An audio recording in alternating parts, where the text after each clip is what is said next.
이거 봐봐, 이거 어이없잖아. 아까 미수금이 나는 그렇게 느껴졌던 거. 어이없죠, 부채. 이제 그게 그 정도 수준인 거야. 응.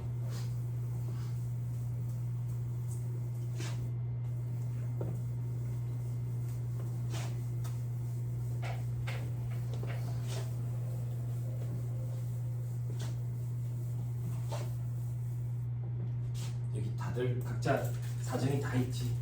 시작하게 될 길도 다 다르고, 그치? 그렇잖아. 다 같이 우리 으쌰으쌰 해가지고, 그치? 다 같이 학교 가면 별로 안 좋아. 희소같이 떨어지는 거 같고, 그치? 다 떨어지고 나만 학교 가면 제일 짜릿해.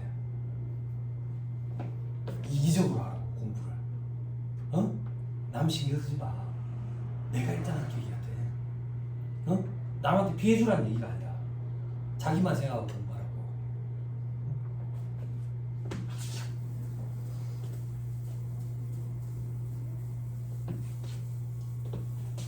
친해지면 별로 안 좋아.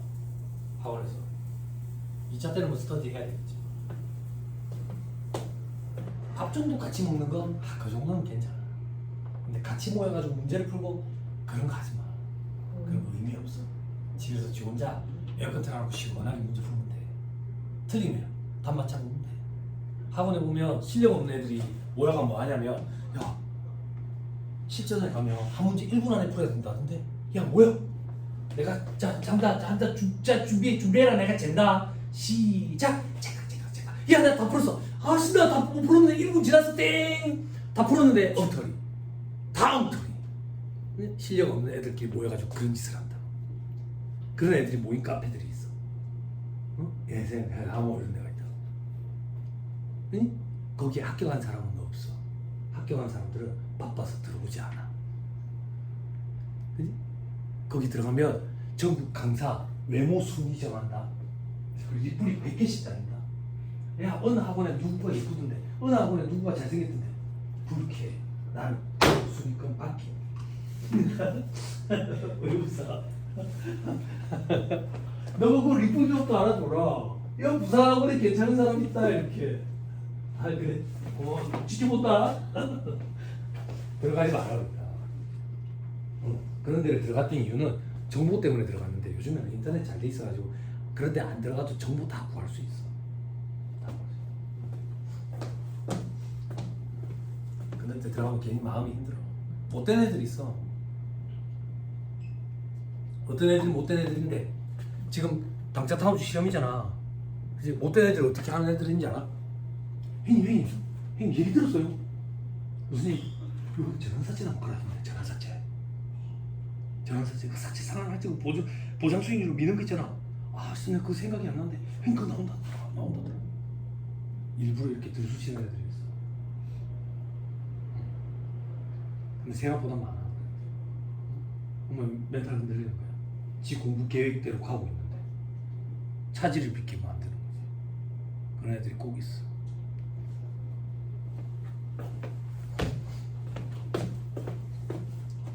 그럼에도 불구하고 자기 스케줄대로, 자기 공부 방법대로, 자기 공부 방향대로 꾸준히 가는 애들, 그런 애들 보면 합격해. 무난하게. 수석하고 싶어요? 수석하면 똑똑해? 작년에 합격한 사람이 똑똑하지. 안 그래? 수석하고 싶냐고. 아, 난 차석으로 합격했거든. 수석 말고 다 차석이야. 수석만 밝혀지거든. 근데 여러분들도 합격하면 다 차석이라고 해.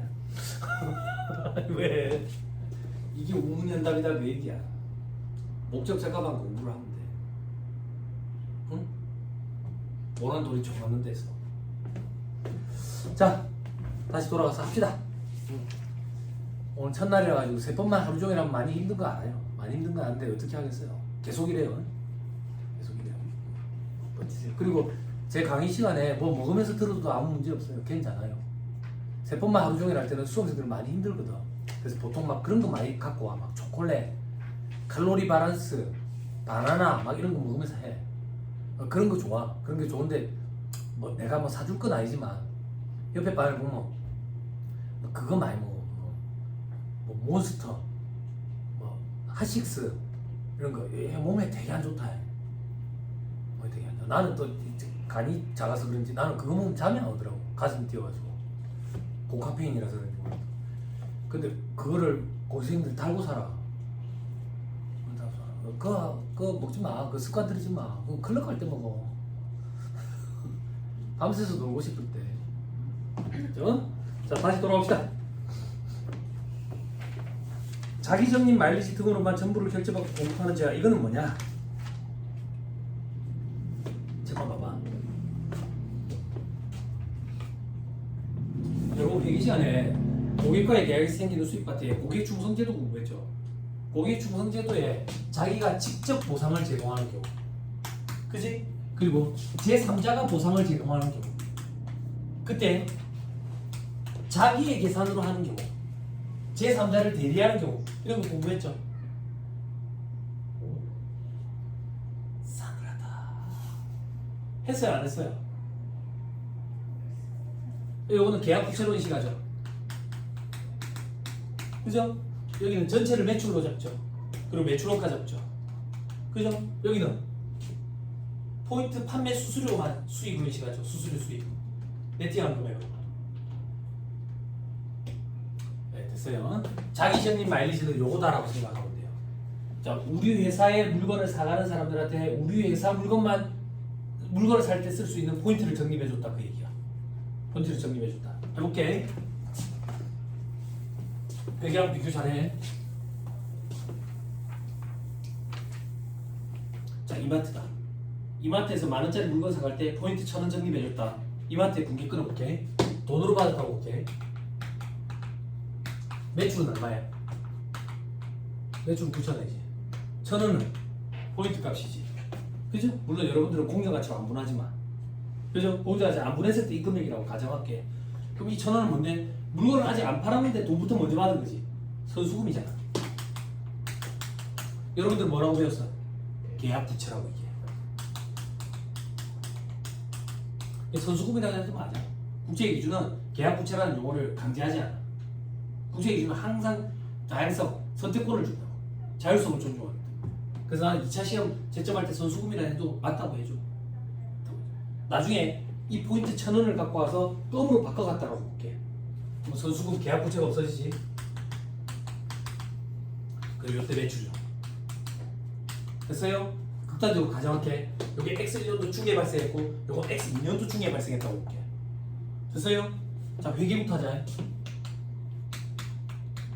X1년도에 발생한 수익은 얼마예요? 9,000원. X2년도에 발생한 수익은 얼마예요? 1,000원. 여기 여러분들 공부한 거 됐죠? 세법, 부가가치 세법이야. 부가세법, 부가세법, 부가세법상 매출세. 매출세액은 어떻게 계산하는데? 매출액에 10% 곱하지. 원래 과표인데 아직 과표라는 용어 안 썼어 한 번도 내가. 매출액이 10%. 이 매출액에 얼마를 넣을 거야?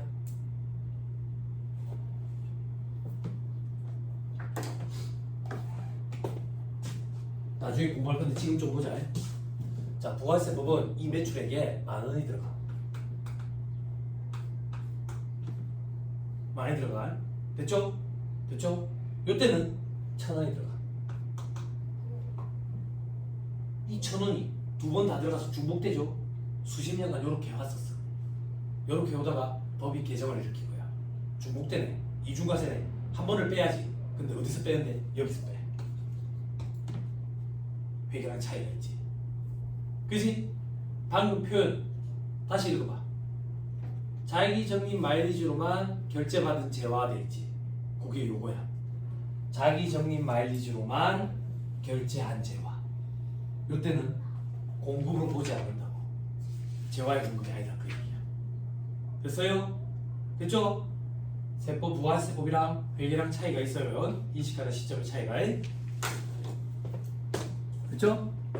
그러니까 강의할 때 이렇게 하는 거야. 회계랑 이렇게 차이가 납니다 라고 강의를 해야 되는데 회계 공부를 안 하면 내가 이 얘기를 다 해줘야 되는 거야. 어떻게 이렇게 할 수가 있냐고.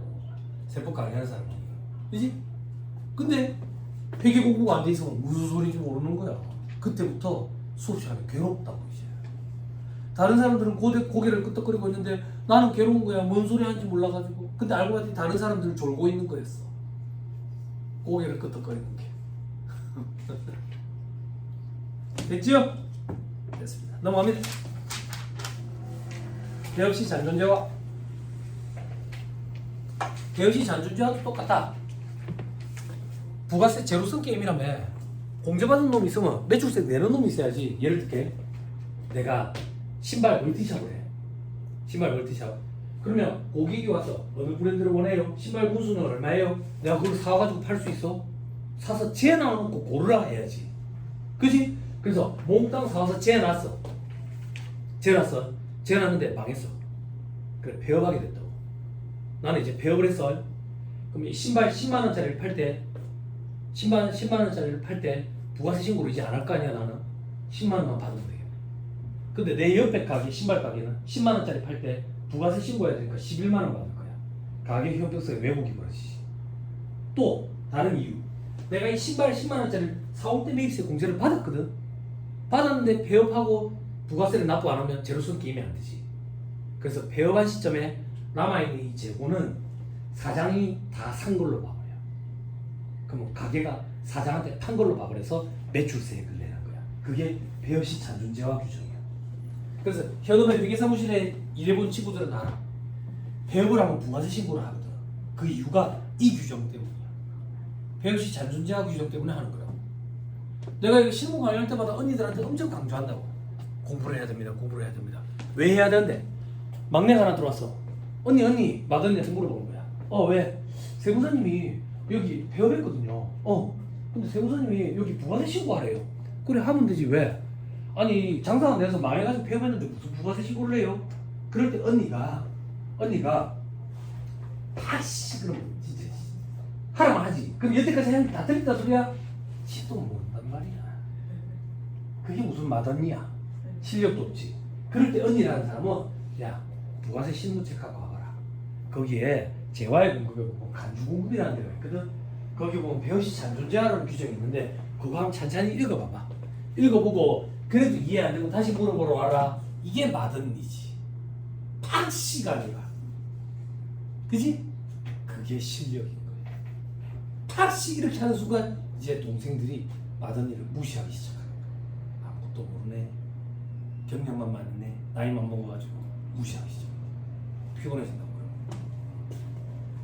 세무사도 똑같아. 해마다 엄청나게 개정사항이 많다. 이걸 못 따라가면 직원들한테 무시당한다. 자, 됐어요. 자, 밑에 폐업시 잔존재화로 보지 않는 거. 사업자가 직매장을 폐지하고 자기의 다른 사업장으로 이전하는 경우에 직매장의 재고재화. 이건 무슨 말인데? 봐봐. 내가 판매 시설을 갖춘 장소 직매장이겠지. 직매장이 두 군데 있어. 요 중에 하나 내가 이번에 접기로 했어. 그럼 여기 재고 여기 갖다 놔놓고 팔 거 아니야. 그래서 여기 접고 재고를 여기로 갖다 놨대. 그때는 폐업시 잔존재화 규정 적용 안 한다. 여기서 이제 팔 수 있잖아. 여기도 접어버리면 그때 폐업시 잔존재화 규정을 적용하겠다 그 얘기야. 됐죠? 오케이 됐어. 잘못했어. 자 이제 마지막 한 개만 보면 돼. 판매 목적 타사업장 맞추러 가자고. 시계도 안 봐봐. 시계 이제 시계 보는 거야. 동기부여 되지. 곧 가는 거야 집에. 그치? 자 1-41페이지 돌아오세요.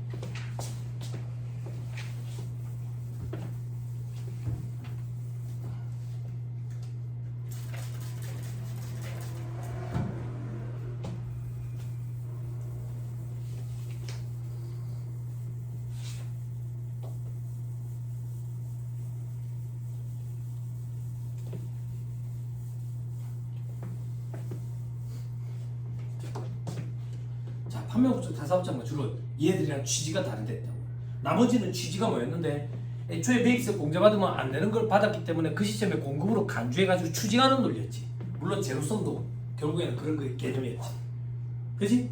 판매 목적 타사업장은 주로 취지가 다르다고. 취지가 어떻게 다른데? 아까 그거 다시 예를 들어볼게. 공장이 직매장 사장은 나 하나야. 사장은 나 하나인데 세법에서 공장 최종 제품을 완성하는 장소니까 사업장이래. 직매장 판매 시설을 갖춘 장소니까 사업장이래. 각각 사업자 등록을 냈다고. 사업자 등록을 했어. 그럼 공장에서는 항상 물건을 사업을 만들고 직매장은 항상 팔기만 해요. 그지? 그게 부가세 15를 두 군데 사는 거야. 매출세액에서 매입세액 차감해서 납부세액 납부하는데 항상 공장에서는 매입세액만 발생해. 직매장에서는 항상 매출세액만 발생한다고. 아까 했던 거 그거 똑같이 하는 거야. 똑같이 하는 거야. 그래서 자금 부담에 압박이 온다고. 이 자금 부담 압박에서 벗어날 수 있는 논리가 어떤 건데, 공장에서 직매장으로 보낼 때 이 거래를 공급으로 봐버리자 그 얘기야. 공급으로 봐버리면 어떻게 하는데? 공급 가액이라는 게 있어. 그게 얘 입장에서는 매출액이 될 거고 얘 입장에서는 매입액이 될 거야. 예를 들게 800원이었다. 800원. 그럼 얘 입장에서 매출세액 80원. 얘 입장에서 매입세액 80원. 그러면 자금부담 압박에서 벗어나게 됐네. 그지? 판매 목적 타사업장 가출은 자금부담 압박에서 벗어나기 위한 취지야. 나머지랑 취지가 달라. 됐어요? 됐나요? 됐어요? 나머지는 애초에 매입세 공제받은 걸 추징하는 논리였어. 그래서 내가 내한테 하는 거거든. 세금계산서 발급도 안 해.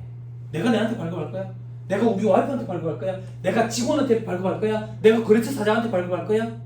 사업상 중에 선물 줬는데 발급 안 해. 근데 이거는 세금계산서 발급을 해.